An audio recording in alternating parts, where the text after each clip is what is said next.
Mga kapuso, nagmalampuso nabing unang GMA Regional TV Kapuso Campus Tour Regional Masterclass Series nga gipahigayon dito sa Silliman University sa Dumaguete City.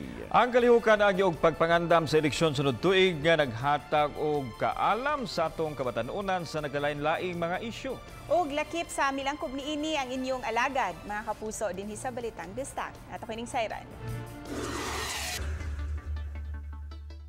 Subay sa pasalig nga maghatag og agianan alang sa mga bag-ong kaalam og diskusyon sa nagkalain-laing issue, gipahigayon si GMA Network pinaagi sa iyang regional arm ang GMA Regional TV ang labing una sa 7 ka mga masterclass series sa Silliman University sa Dakbayan sa Dumaguete.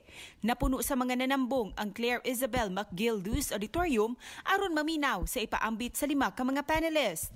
Ang dakong kalihukan gipangunayan mismo ni Oliver Victor Amoroso, Vice President and Head sa GMA Regional TV. The Kapuso Campus Tour is a proud initiative of GMA Network's Regional TV in synergy with the GMA News and Public Affairs, GMA Network Excellence Award, GMA News Online, and AFS Intercultural Programs Philippines, and in partnership with 7 of the country's top universities. Ang mga panelists gilangkuban nila ni GMA News Senior Social Media Producer Audrey Dumasian, GMA Network Scholar ug GMA Network Excellence Award finalist Eliazar Del Rosario, AFS President for the Board of Trustees Rahima Boniguera, award-winning documentarist ug kapuso journalist Atom Araulio, ug ang inyong alagad, co-anchor sa Balitang Bisdak, Cecil Kibod Castro. Among gipaambit ang kamahinungdanon sa saktong paggamit sa social media, mobile journalism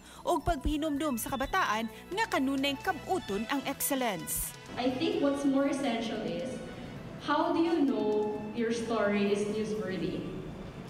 So that's what we always ask, and that's what we always teach students when we go around campus talks. The 7 news values are impact, timeliness, prominence, proximity, conflict, human interest, and the bizarre.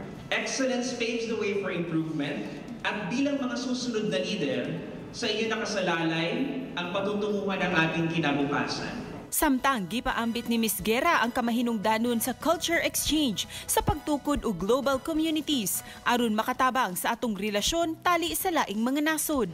AFS is truly global. It is 104 years old and is one of the oldest intercultural learning organizations in the world. It has programs in 60 countries. Each year, 13,000 participants go on intercultural immersion to 100 destinations worldwide.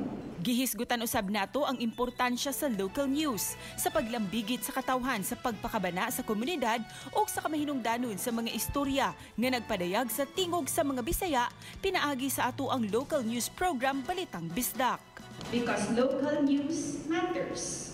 And Balitang Bisdak, as a regional program for Central and Eastern Visayas, has a vital function as a source of information and current events around the region. And of course, local news is also an avenue for our communities to connect and to take action. Samtang ang award-winning broadcast journalist nga si Atom Araulio nihisgot kung unsaon paghimo og mga documentaries nga makahatag og dakong impact sa mga tumatan-aw. People tend to believe things that resonate with them personally. Sa wa pa hingpit nga gitakupan ang kalihukan, gihatagan og higayon ang mga tinun-an nga mangutana sa 5 ka mga panelists. Gihuman ang masterclass series pinaagi sa pusuan ang totoo gesture.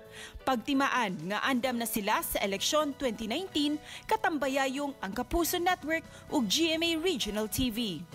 Cecil Kibod Castro, Balitang Bisdak.